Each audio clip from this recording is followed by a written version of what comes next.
Saya nanti akan saya siapkan di usia SMP, masuk ke jenjang SMP. Nabungnya gimana tuh? Kurang lebih gini, kalau di ini ya kaitan dengan emas berarti ya. Oke.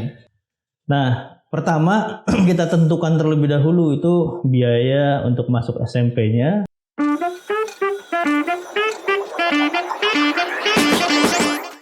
Assalamualaikum warahmatullahi wabarakatuh. Waalaikumsalam. Bertemu lagi dengan saya Yana Purnama dalam kesempatan Smart Parent Podcast, di mana kita menjadi orang tua yang cerdas, tangguh, dan juga berdaya.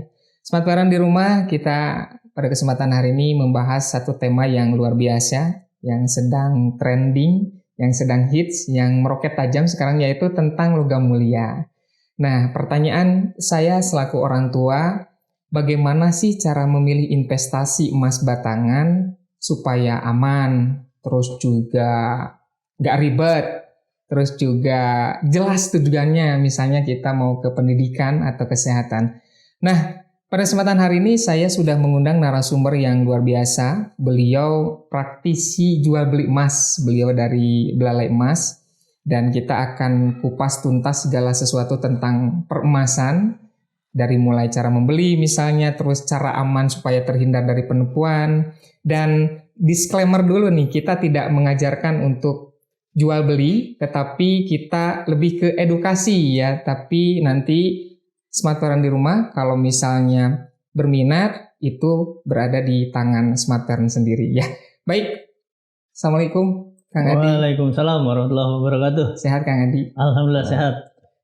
Sekarang tuh di angka berapa tuh Mas tuh Kang Adi?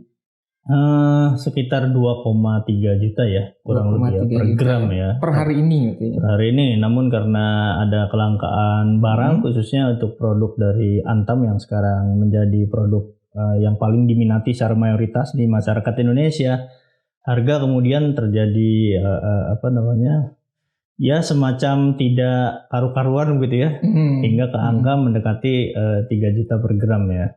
Kalau yang kepingan kecil bisa lewat dari itu, 0,5 atau 1 gram gitu ya. 3 lewat juta dari 3 ya, juta baik. per gram ya. Nah Kang Adi, saya nih sebagai orang tua muda Iya. orang tua muda yang ingin menyimpan dananya itu di investasi.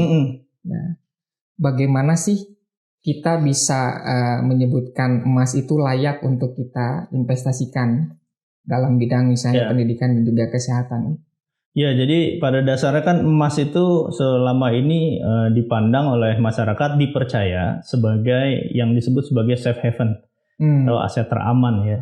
Karena sebagai aset teraman, dia punya kecenderungan untuk punya stabilitas yang baik. Bahkan cenderung naik kalau kita melihat dari historisitas harga emas dari tahun ke tahun selama berpuluh-puluh tahun yang lalu, gitu ya.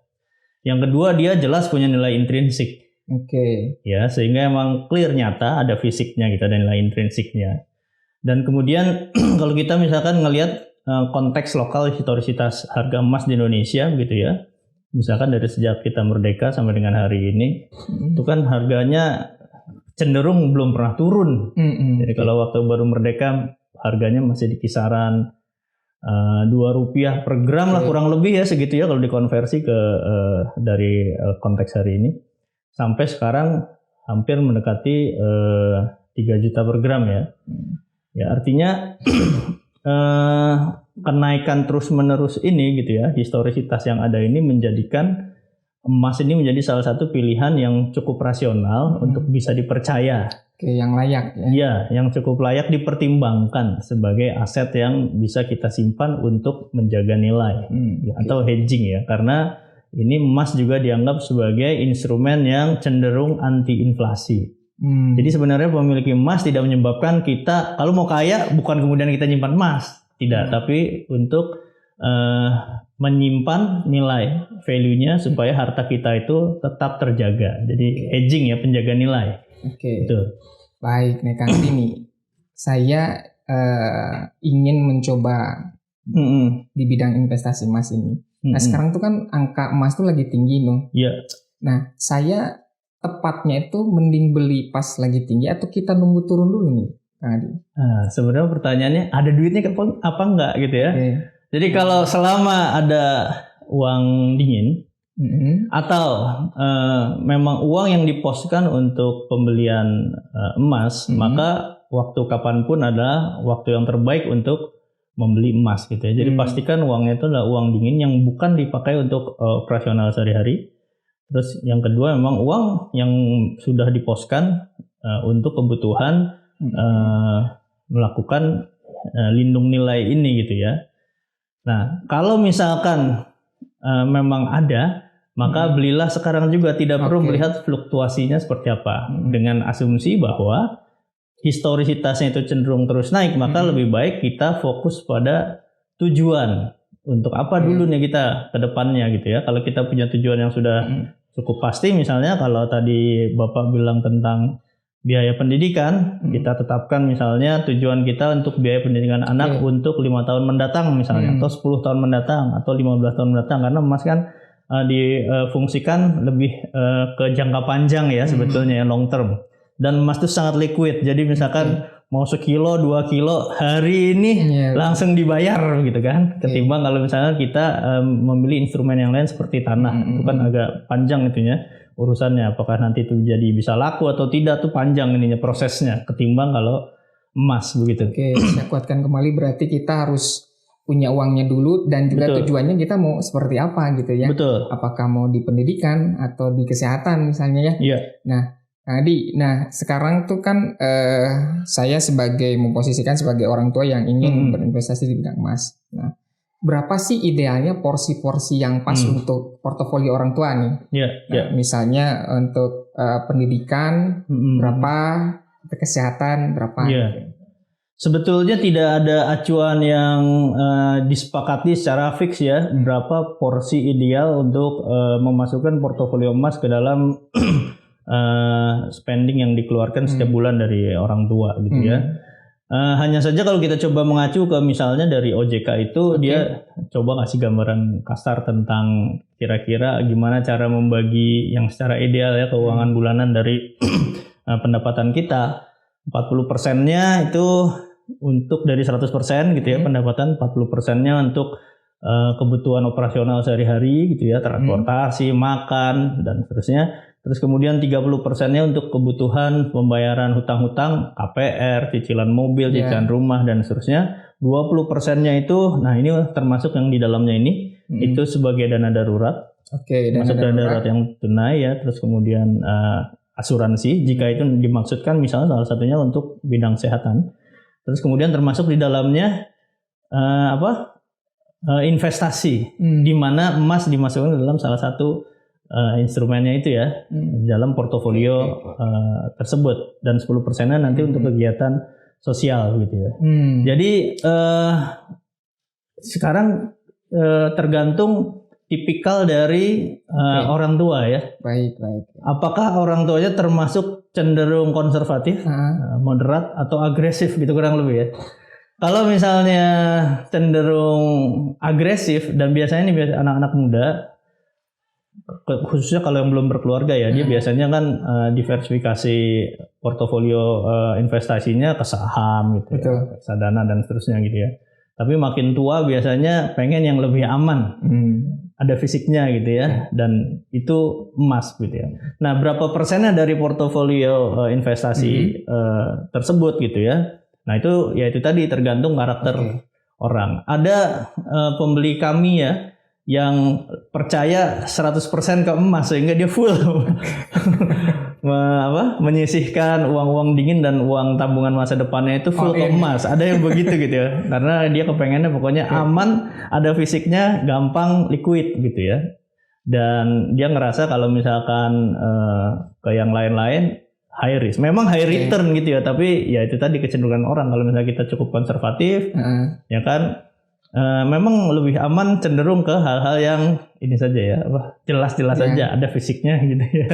Dan dalam hal ini emas. Dan nenek kita, ibu kita, orang tua kita dulu kan sering menyarankan membeli emas saja, gitu kan. Harganya naik terus, kurang lebih gitu. Oke. Jadi tergantung juga karakteristik orang tuanya ya. Iya betul. Betul. Nah tadi kita coba ilustrasikan kan tadi ini saya nih misalnya saya tuh punya anak kan sekarang tuh SD. Iya. SD kelas 1.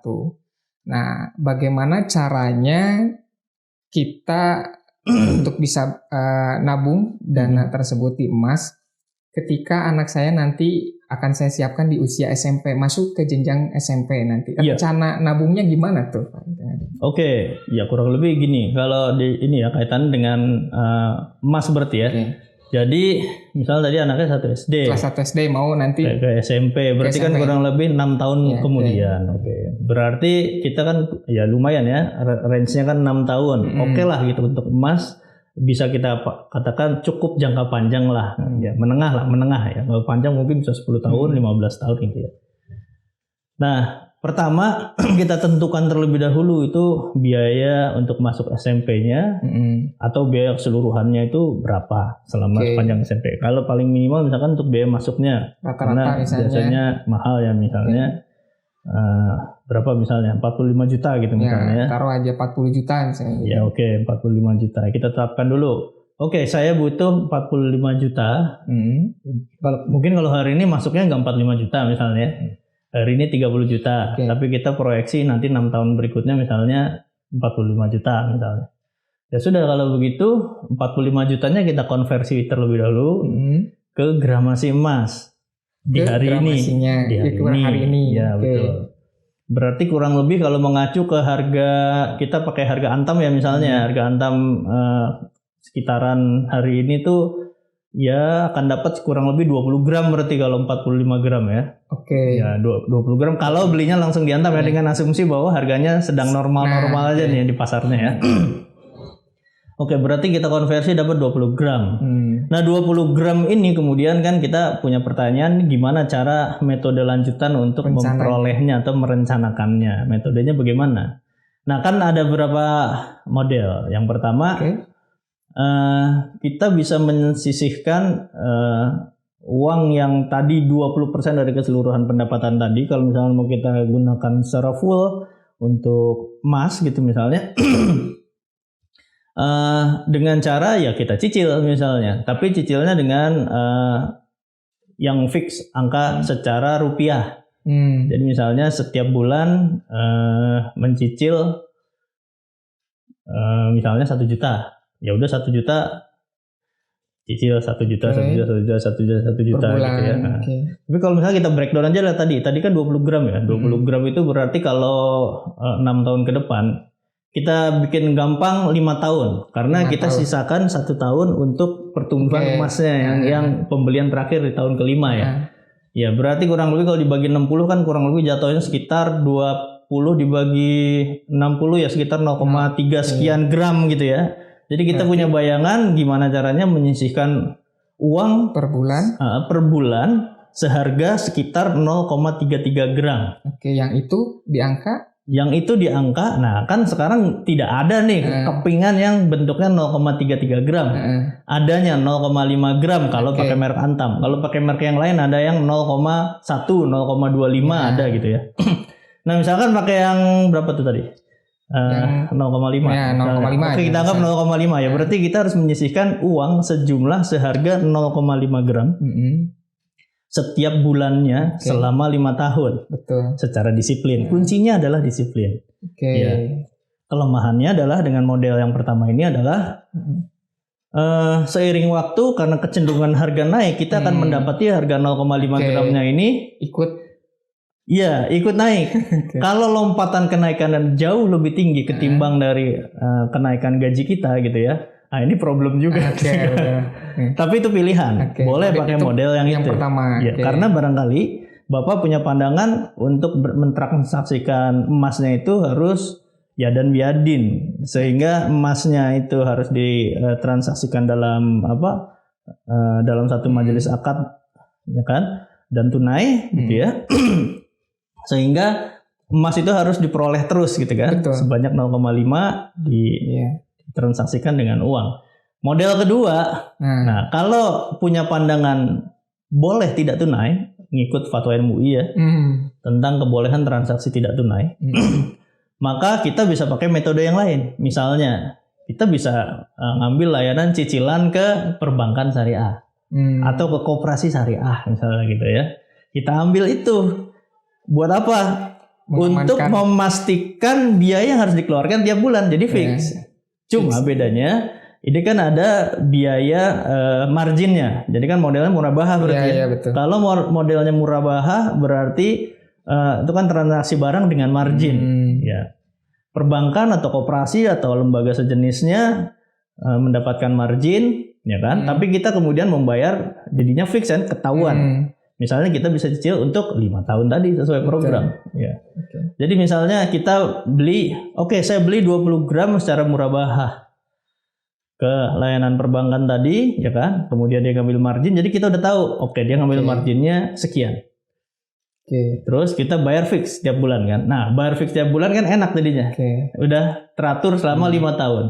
Nah, pertanyaannya adalah apakah margin yang diambil oleh bank atau lembaga keuangan lainnya ini angkanya lebih rendah atau lebih tinggi dari kenaikan harga emas? Nah, problem itu. Sejauh yang saya uji cobakan, saya kan uji coba juga nih ke layanan perbankan. Ternyata sejauh ini tapi ya kita nggak tahu di masa depan. Tapi mudah-mudahan sih masih sama dengan kondisi yang saya alami.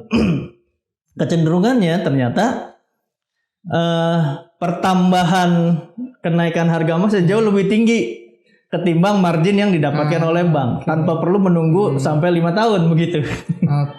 Ya, sehingga ini bisa dijadikan alternatif metode yang baik juga. Asal dengan catatan kita meyakini pilihan tentang kebolehan transaksi tidak tunai tersebut. Gitu. Betul. Kembali ke pemahaman kita ya terkait karakteristik yang tadi ya. Ada satu lagi sebetulnya yang metode yang ketiga. Ya, metode yang ketiga itu tetap tadi 0,33 gram gitu ya. Cuma diformatkan ke emas digital. Itu seperti apa tuh? Nah, tapi emas digital ini ya kan, itu tadi syaratnya jadi nambah 2. Syaratnya menerima kebolehan transaksi tidak tunai. Ya, Tambah itu kan berarti harus meyakini bahwa ada transaksi lanjutannya ya, akad salam ya kalau nggak salah ya. Dimana itu kan providernya kita harus memastikan dia punya underlying emasnya gitu ya. Atau kalau dia tidak memiliki underlying emas, kita harus memastikan gimana setiap kali transaksi terjadi, dia harus segera memforward transaksi itu ke provider yang menyediakan emas. Ya, kalau itu gitu ya. Nah, kita bisa start di emas digital. Jadi 0,33 gramnya itu betul-betul di harga spot harga emas. Ada spot harga emas, terus ada ininya juga kan, harga premi lah. Jadi udah ditambahin biaya produksi dan lain-lain sebagainya, sehingga itu yang jadi bikin cost-nya kan bengkak. Jadi kalau kita dapat emas yang sekarang ini ada itu kan, yang misalkan dalam bentuk udah bagus kayak Antam, UBS dan lain sebagainya, itu kan sebenarnya sudah harga spot tambah harga macam-macam gitu, distribusi, marketing, pencetakan, desain dan seterusnya. Yang mana kalau pada saat di buyback itu kan tidak dihitung, dihitungnya harga dasarnya lagi, harga spot emasnya. Emas digital menghindari itu, jadi kan tidak ada cetak mencetak, kecuali kita request suatu ketika. Tapi kan hakikatnya kita menabung dalam format emas untuk nanti dikonversi ke dalam rupiah lagi. Gitu ya. Jadi kalau misalkan pakai emas digital, ya itu keunggulannya biaya aneh-anehnya jadi nggak ada. Dan kita tidak membayar terus-terusan. Kayak tadi misalnya kita harus beli 0,5 gram, berarti Bapak harus membeli 60 kali selama 5 tahun untuk biaya aneh-anehnya itu. Nanti pada saat dijual kembali nggak dihitung. Kali 60 gitu ya. Masya. Kira-kira ada metode lain? Atau 3? Itu yang simple kan. Yang simple, nanti yang berat gitu ya? Nanti kita bahas di pertemuan selanjutnya. Jadi sangat seru Smart Parent.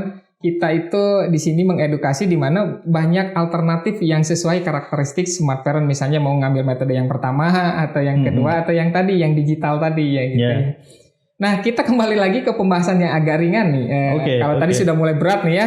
Nih, barangkali ada Smart Parent yang baru menyimak tentang informasi jual beli emas dan sebagainya.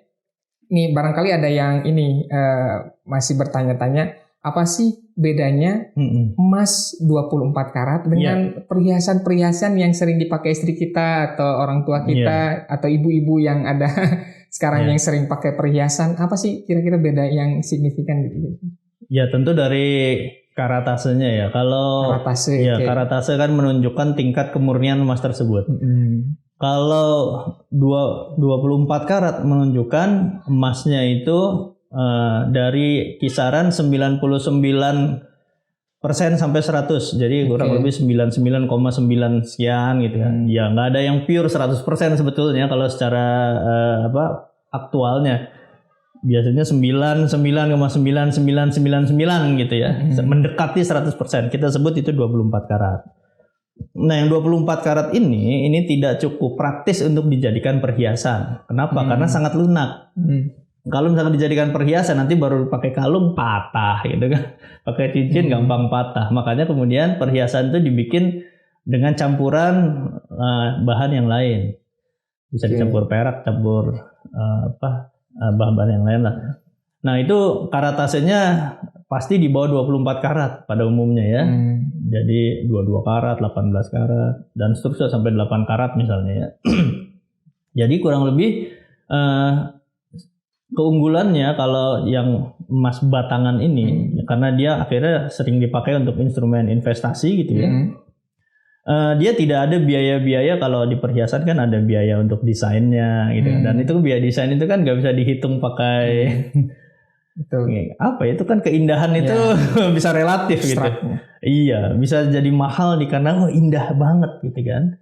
Nah, bisa mahal di situ. Dan kemudian yang kedua, keuntungannya tapi kalau emas perhiasan bisa dipakai. Bisa dipakai menyenangkan hati, bahagia gitu ya. Tapi nanti kalau misalkan dijual kembali ya harga dasarnya.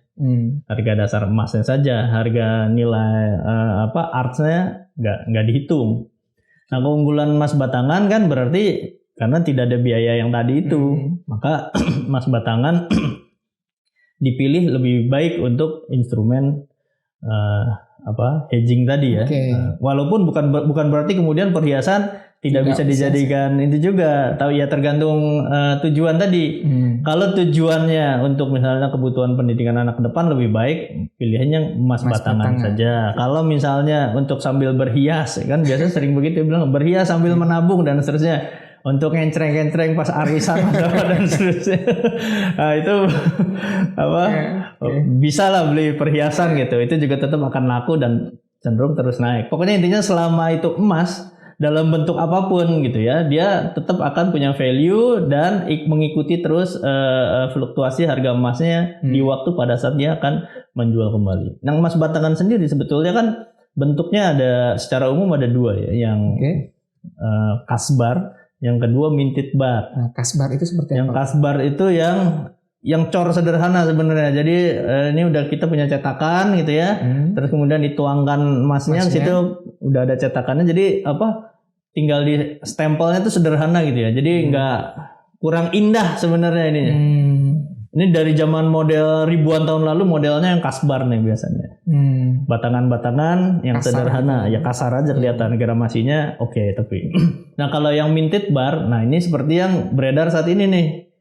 Yang punya Galeri 24, punya Antam, punya UBS, semua setelah dicetak terus desainnya bagus-bagus, indah-indah ya kan. Terus kemudian baru di-press dengan sertifikat, jadinya kelihatan bagus banget gitu. Nah, yang beredar saat ini yang minted bar ini. Yang minted bar ini tentunya jadi lebih mahal secara biaya karena itu ada biaya desain, biaya sertifikasi, sertifikatnya dan seterusnya. Nah, karena Kang Adi itu sudah pengalaman kan, tahu nih mana nih yang asli, mana yang palsu nih. Barangkali orang tua nih yang ingin segera nih udah nggak ragu lagi, udah nih ke emas batangan. Nah, untuk membedakan, ini asli nih, ini emasnya nih. Wah, ini tipsnya gimana nih? Bisa satu bahasan sendiri nih tips membedakan emas asli atau palsu. Yang prinsip gitu, yang esensi. Ya, secara dasar ada banyak cara ya, metode untuk menunjukkan emas itu asli atau palsu gitu ya. Kalau caranya ada yang destruktif, ada yang non destruktif. Kalau yang non destruktif itu yang tidak merusak fisik emas. Yang katanya caranya nih paling canggih sehingga alatnya jadi mahal gitu kan, dibilangin paling canggih sih, padahal mungkin ininya sederhana proses kerjanya itu pakai XRF. X-ray fluorescence. Jadi itu udah ada ditembakkan yang jual di Indonesia. Ada. Harganya ya gitu tapi mahal sekali gitu ya. Kita nggak perlu orang tua misalkan perlu membeli XRF untuk XRF sendiri harganya ratusan juta gitu. Nanti emasnya cuma beli 5 gram harga XRF-nya 300 juta gitu misalnya ya. Nah XRF-nya ini intinya menembakkan sinar X ya ke material yang mau diuji. Nanti kemudian dia kelihatan karena setiap material yang diuji itu punya keunikan tersendiri ya, spektrumnya kelihatan. Nah itu non-destruktif, jadi sekarang di beberapa layanan toko emas udah ada XRF dan kita misalkan mau mengecek ke situ, cek nih asli atau palsu, ada yang gratis, ada juga kita harus membayar sekian, itu beda-beda ya tiap toko emas, tapi nggak semua toko emas punya. Terus kemudian cara non-destruktif yang kedua itu ya standarnya kayak timbang air. Ya dengan menghitung massa jenis sebenarnya ya. Nah itu nggak merusak, jadi ditimbang di dalam air sama nanti udah kelihatan hasilnya berapa gitu ya. Ya udah itu nanti kelihatan karena massa jenis emas kan 24 karat maksudnya khas ya kan, pasti segitu gitu, nggak mungkin nggak. Itu yang non destruktif. Sekarang yang dirusak tuh yang dirusak. Nah ini kalau misalkan kita ke jongko emas yang pinggir jalan nah itu biasanya pakai metode destruktif nih. Itu pakai batu uji biasanya kan, batu dari silika hitam terus kemudian digosok. Serak. Kikir itu. Pakai kikir bukan? Enggak, digosok ke batu. Dia emasnya digosok ke batu. Tapi kan jadi ini menimbulkan bekas kalau emas batangan 24 karat gitu kan. Misalnya yang retro gitu, misalnya yang punya antam dikeluarin emasnya digosok set. Ntar ada yang penyok, ada yang deformasi gitu ya. Nah, itu nanti ditetesi air uji di situ kan. Air ujinya HNO3 asam nitrat ya, HNO3 ya.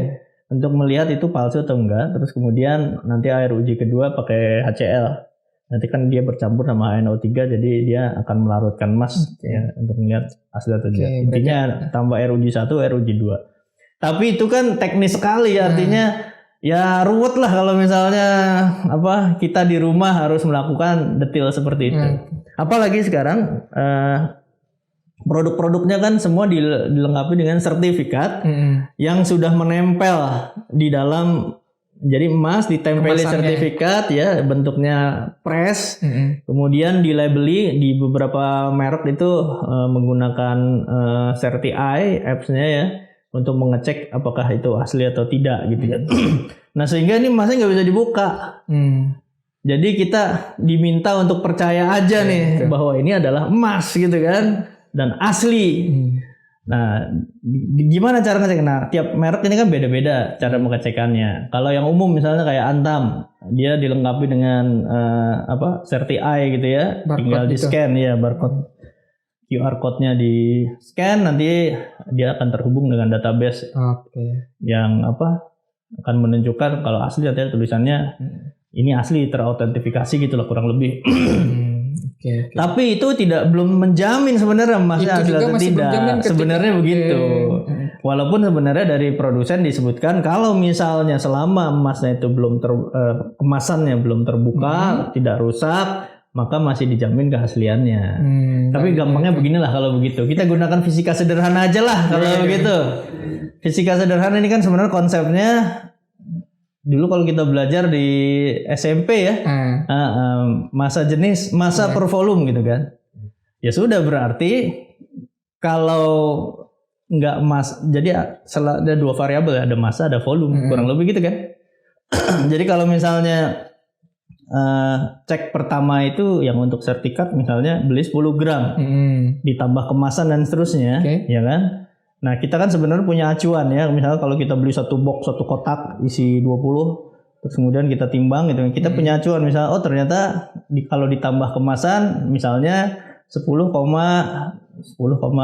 sekian jadi tambah 7 gram atau 8 gram gitu ya, jadi mungkin sekitar 17 gram atau 18 gram misalnya. Nah, maka kita punya acuan. Kalau beratnya 10 gram di merek yang ini, maka dia beratnya harusnya sekitar segitu, 17 atau 18 gram.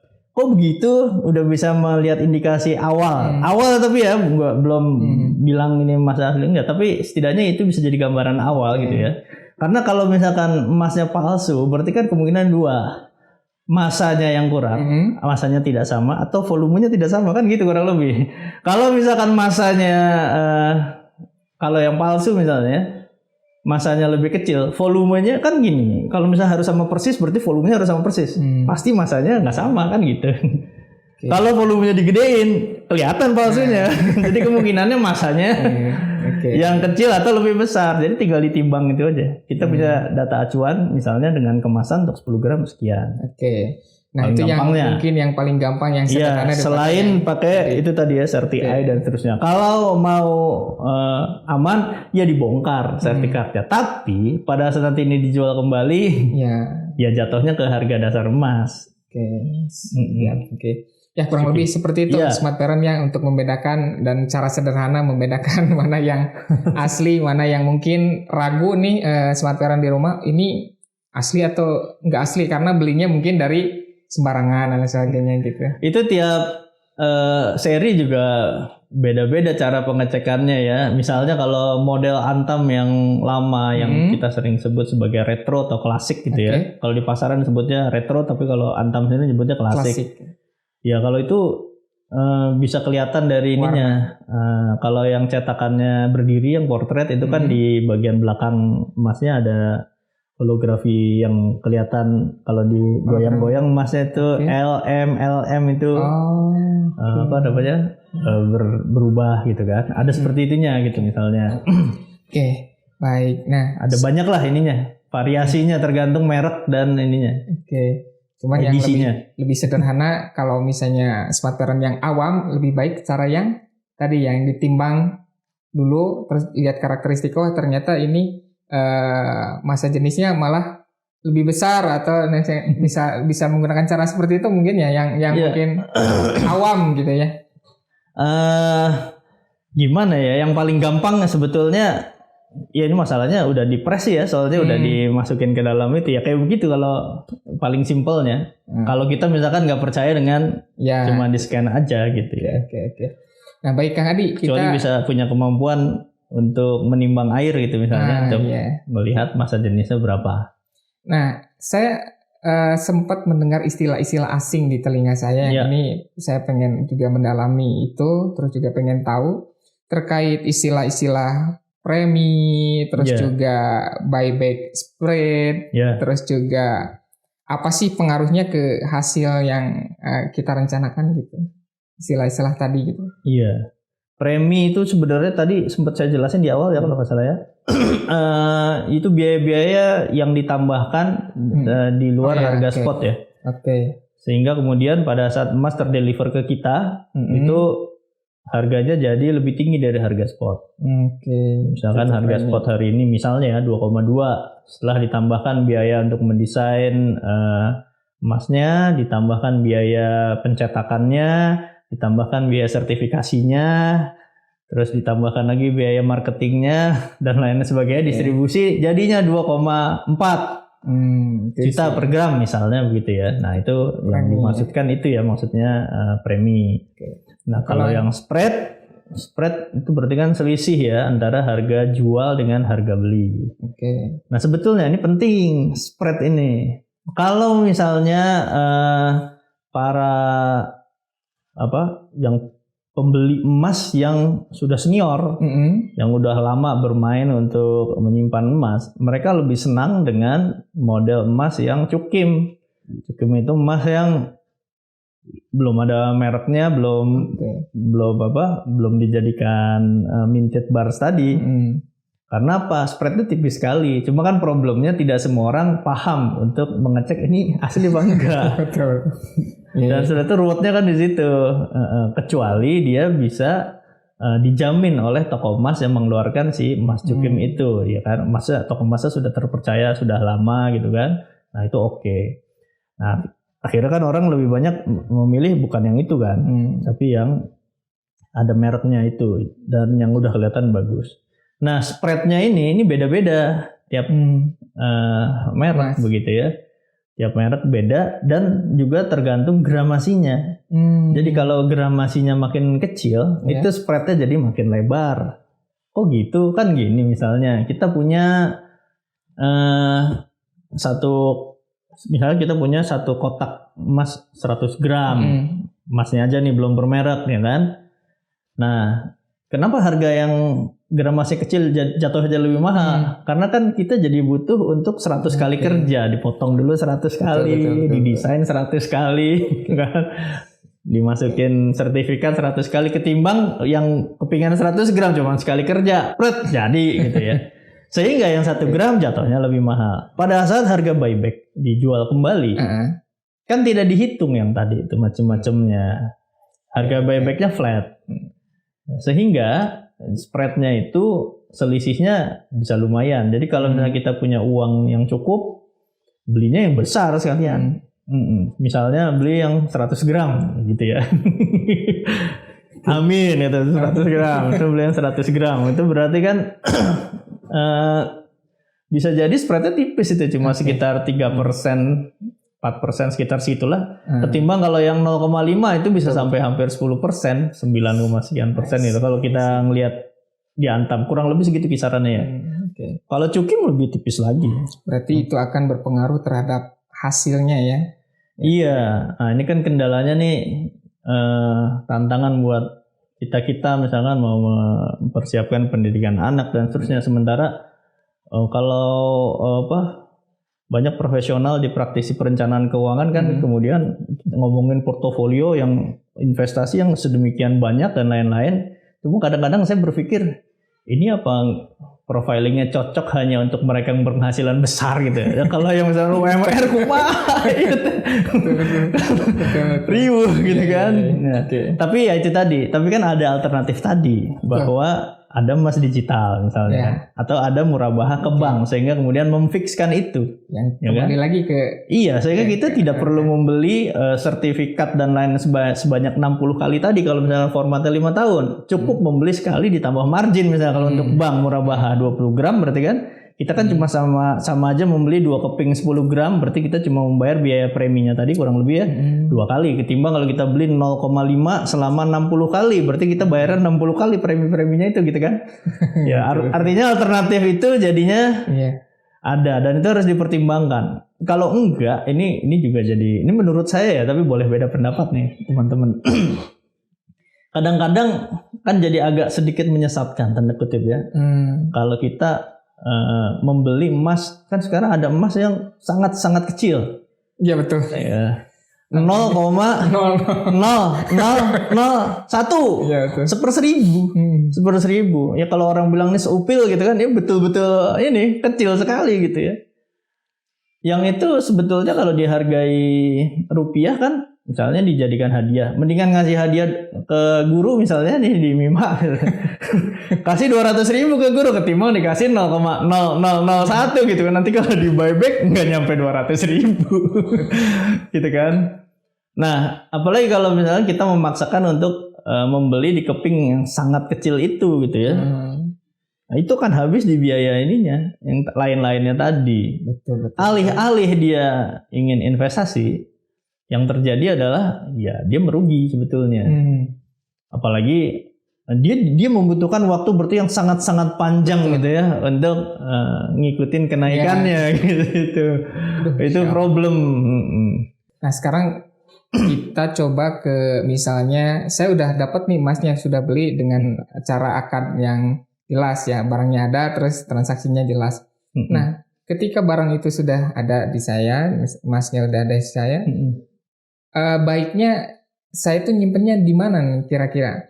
Di rumah kah atau di bank kah? Di bantal.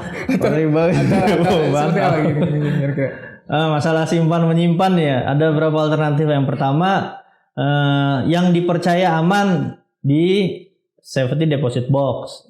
Yang disediakan oleh lembaga perbankan. SDB itu ya. SDB biasanya kan iurannya per tahun ya. Sekian tergantung ukuran box. Ya. Itu salah satu yang metode yang aman.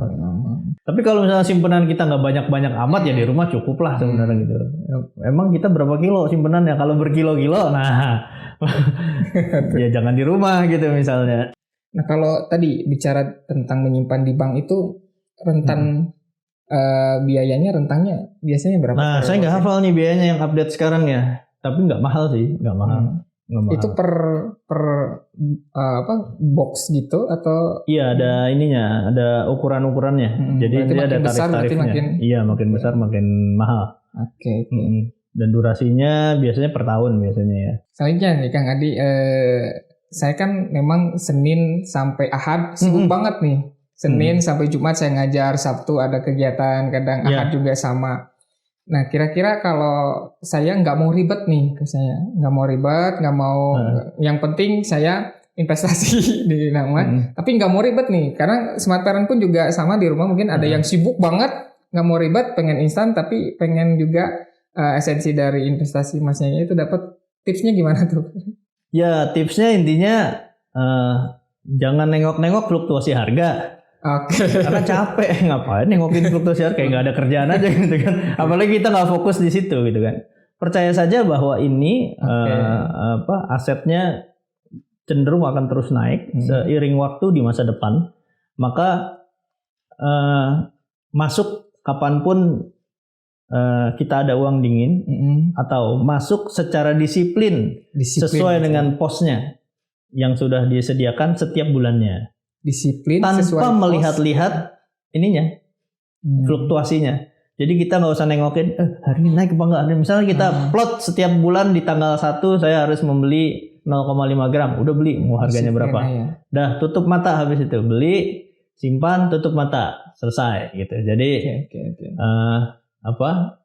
ada duitnya, disiplin untuk membeli, ambil emasnya, simpan, lalu kemudian jual kembali pada saat tujuan di masa depan sudah terpampang di depan mata, udah nyata. Jadi misalnya tujuan kedepannya tadi untuk pendidikan anak, anaknya udah mulai masuk SMP, maka udah jangan lihat-lihat harga lagi. Kita butuhnya pas di situ. Ya udah. Jual. Selesai, nggak usah nunggu dulu. Ntar dulu. Anak daftarnya masih tanggal 15 ya. Tunggu dulu deh harganya nih. Tanggal 1, tanggal 2. Udah agak naik. Tahu-tahunya nanti pas sudah jalan tanggal 15, kok turun. Ya kan? Pusing sendiri gitu kan. Oke. Kan Kang Adi nih udah pengalaman nih praktisi di bidang emas. Pasti kan mengetahui hal-hal yang menjadi modus-modus penipuan nih.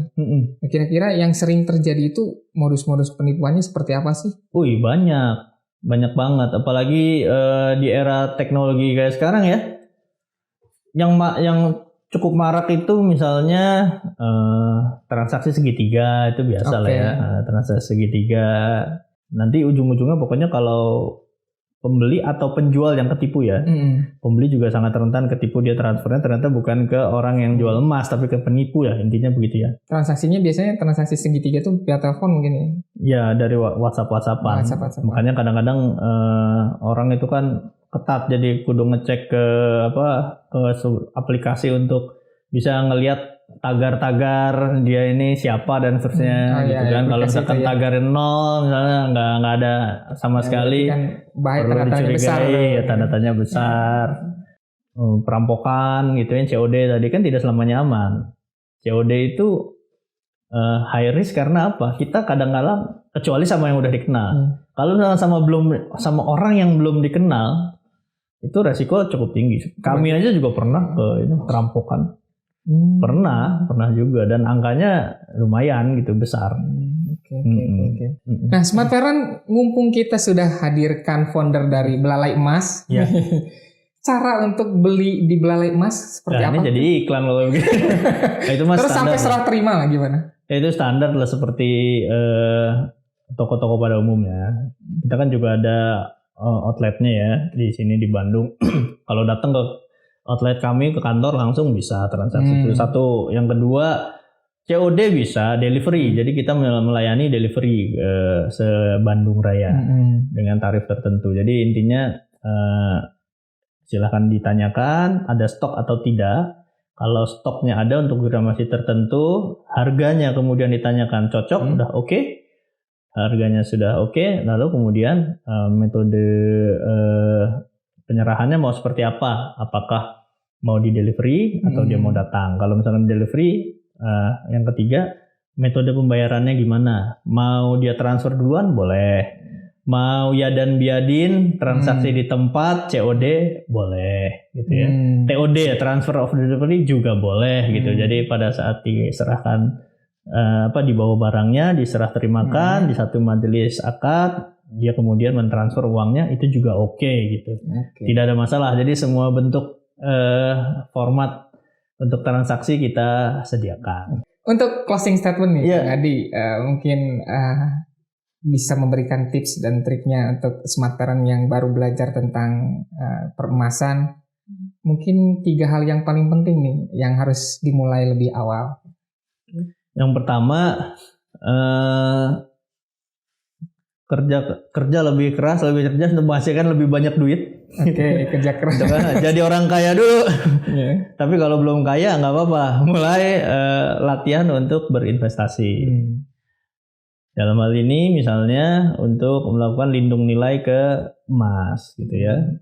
Setiap kali ada lebihan uang, kalau misalkan yang pekerjaannya udah rutin gitu ya, itu berarti juga harus melakukan pembagian keuangan pos-posnya yang rutin. Tapi kalau bagi wirausaha yang barangkali pendapatannya bisa besar sekali, bisa kecil sekali, nanti pada saat dapat gelondongan besar dia bisa sedikit diversifikasi metode. Jadi artinya pas gelondongan gede, itu langsung pisahkan untuk misalkan program edukasi anak di masa depan. Jadi langsung gelondongannya shift ke emas gitu misalnya ya.